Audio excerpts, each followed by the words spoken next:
What are dreams? What are they truly? Are they nothing more than bits and pieces of thoughts and ideas thrown together without design or purpose? Might they serve a greater reason, such as whisper tales of coming days, or reveal forgotten lost recollections from days long past? Maybe your soul is expelled from our bodies each night, thrust out into the void, and travel to lands far away. Consider this. What if our dreams are more than just nonsense? What if they were premonitions that told of adventures not yet had? Tell me, have you ever had a dream that revealed wonders so great it made your waking life seem distant and dull? Have you ever dreamed a dream that revealed glimpses of who you are and whispered secrets of what you are meant to become? Do you know of anything that could fill you with such sorrow to awaken each morning and desire with all your might that your eyes would open to a brand new world, yet never does it come? With every sunrise, that is the burden I bear. However, such sadness does not consume me, for you see, in my heart, I know my dreams are much more than wishful thinking and a longing desire for something more to this life.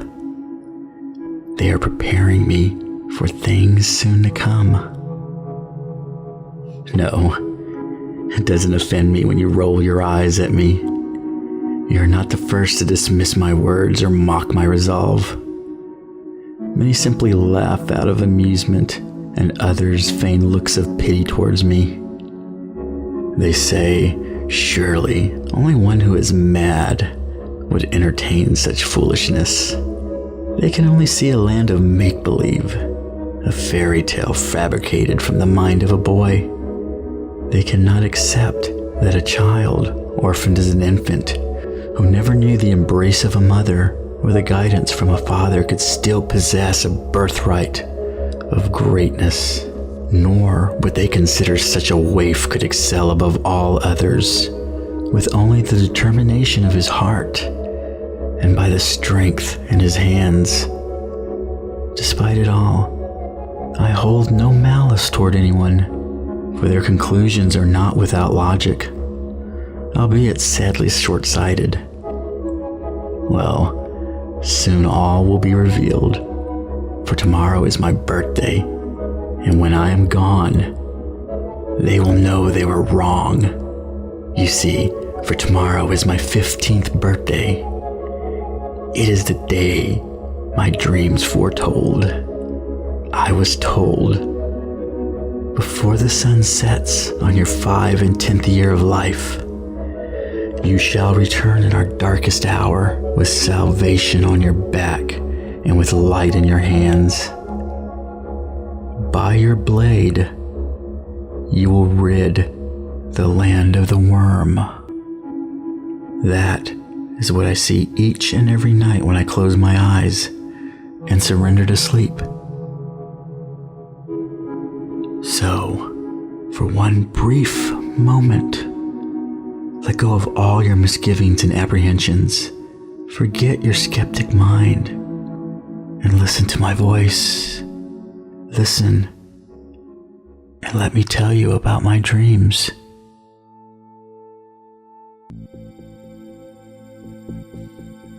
In my dreams, there's a realm so close to our own that only the width of a hair separates the two. They exist side by side, unaware of one another, yet they are so far apart that traveling the distance would take 1,000 years. It is a medieval realm where science and magic live alongside each other as beloved friends. Machines and technology, sorcery and magic, here they are one. In this world, little distinction can be seen in matters of wizarding and science, sorcerers and teachers, or magicians and healers. They are the same here. This realm is ruled by 6 great nations, each with a king and queen of virtuous heart and noble blood. Castles and villages, farms and towns pepper the land. All live simplistic lives with a hint of technologies, both natural and mystical. In my dreams, I see a beautiful white-domed temple made of ivory stone. The temple is home to 6 revered weapons made from sacred steel, a gift from a goddess, and bestowed upon a chosen warrior from each nation. She offered these weapons in preparation for the day foretold, the day of the worm. Honored are these blades, but in the center of the temple is the 7th altar, the spot most exalted. Upon the shrine rest the armor and weapons of the 7th son of a 7th son, a male child born under an eclipse of 3 moons and conceived from the joining of a mortal and a god. His bloodline is destined to ignite the realms within shadow and despair and shine hope upon an oppressed and dying people. In my dreams, the weapons I wield are made from mystical steel of silver and blue. My armor is impenetrable and durable, yet impossibly light. My gauntlet extends past my elbow and serves as my shield. Upon the broad cuff of the metal-plated glove is housed a diamond-shaped disc with 3 blades that emerge from its tips with a lethal snap. When flung at my enemies, the disc obeys my will. It lays waste to all my foes, then faithfully returns to my hand without fail. Every time. Forged was my sword from the last remnants of creation. Its steel was tempered under the solar storms of a distant star and cooled with the very essence of life. It is the mortal enemy of rot and decay. Never will my sword be broken. Nothing can shatter its blade. It is impervious to impact. Never will its edge become worn and dulled. The jeweled eye that sits within its hilt is my symbol and banner. It is the beacon that shines a light of hope and victory against any abomination that dares stand against me. In my dreams, I see a day in which black rain falls from the sky. Ropey fibrous strands of greenish black tar pours from the clouds. Its touch brings death and decay across the land. The arrival of the worm is heralded by a clap of thunder as his fortress bursts through the clouds. It pierces the ground like a dagger stabbed into flesh. It is a jagged and pointed crystalline citadel with bulbous, blister-like domes upon its walls. The mountain is the throne from where the worm will conquer and reign. Black waterfalls pour from the dark fortress and crash to the ground, spreading outward from the mountain's base. It is the source of the decay, a black mold of writhing masses of tentacles and tendrils that infest the land with its disease of corrosion. Everything it comes into contact with begins to rot away, except for one thing: the dead. For what is a warlord without an army of pawns?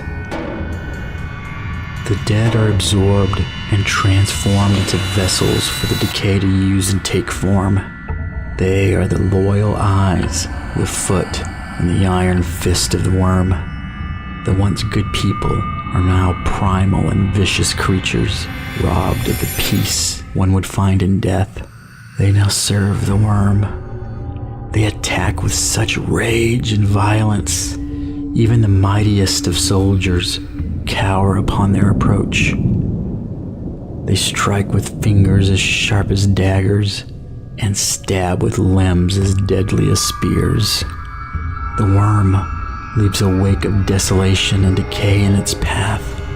It fills its rank with the deceased and slain flesh of the villages it encounters. From his fortress, the blisters upon its walls are released, and its army of decayed and mindless drones carry the smelly, rotting masses into the heart of all 6 nations. It will plant itself into the ground and become extensions of the mind and will of the worm. From there, it will wage war against every man, woman, and child. It will lay siege against the people with a battle cry of a death rattle, screamed from the lips and mouths of their deceased friends, families, and loved ones.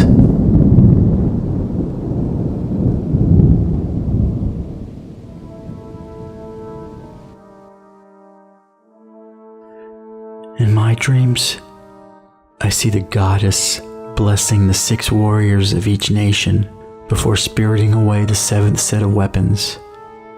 She takes them from the walls of the vulnerable temple and hides them in a place far from the worm's reach. There they will wait for the child foretold to come. In a final act of sacrifice, I see the goddess exhausting the last of her immortality to open a door of light. She places a tiny infant at the entrance, and before closing the door, she says with tears in her eyes, "Goodbye, my dearest little one. Goodbye, my beloved son."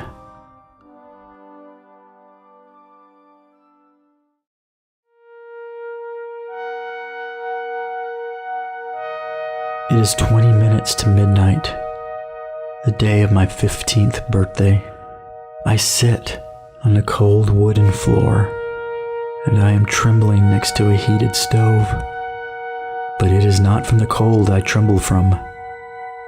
It is a deep fear that fills my heart, the deepest I have ever known. However, make no mistake, I do not fear what is to come. I want that life so much.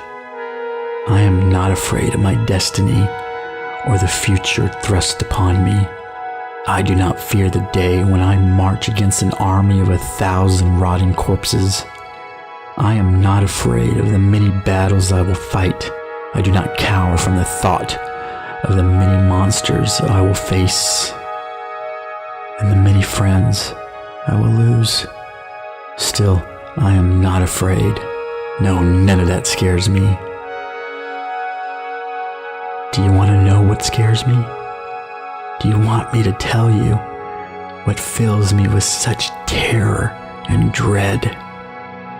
It is this. I am so afraid that when tomorrow finally comes, it will come and go like any other ordinary day.